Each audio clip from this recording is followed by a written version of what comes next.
Um aspecto importante nas indústrias de transformação é a ideia de fluxo, mas fluxo contínuo, né? Ele, obviamente, é um desafio para empresas que têm portfólios grandes, porque você tem a necessidade de fazer determinados lotes. Eu vou fazer uma unidade de cada, é praticamente muito difícil para determinados tipos de indústria de consumo, né? Materiais de consumo, enfim.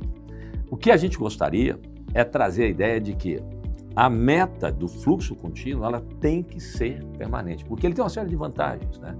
E, obviamente, ele está relacionado à diminuição do tempo de setup ou à quantidade de setup, mas, obviamente, em alguns momentos, isso também, por mais que eu diminua o lote, eu tenho tecnologias diferentes. Então, isso, por mais que eu consiga trazer ali a ideia de on-piece flow, há um limite.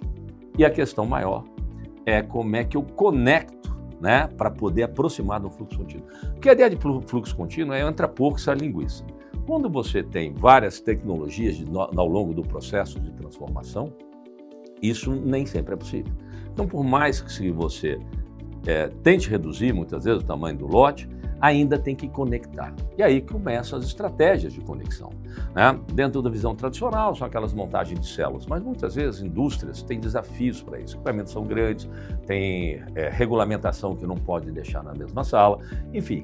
Mas é pensar no fluxo e achar estratégias para ele, né? Sejam movimentadores, né, passando com rotas e tempos bem definidos, seja aproximação, seja com sinalizadores que possam orientar o momento de fazer a conexão, né? Seja limitando os estoques entre o que a gente chama de estoques fixos, né, para absorver as variações, mas limitando eles principalmente fora do gargalo.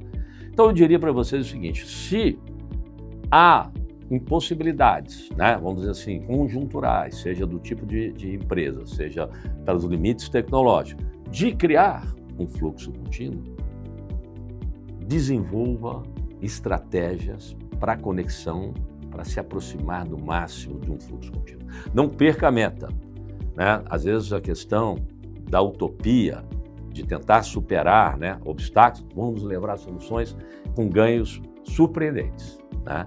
Então, não perca a meta de buscar a ideia de fluxo contínuo.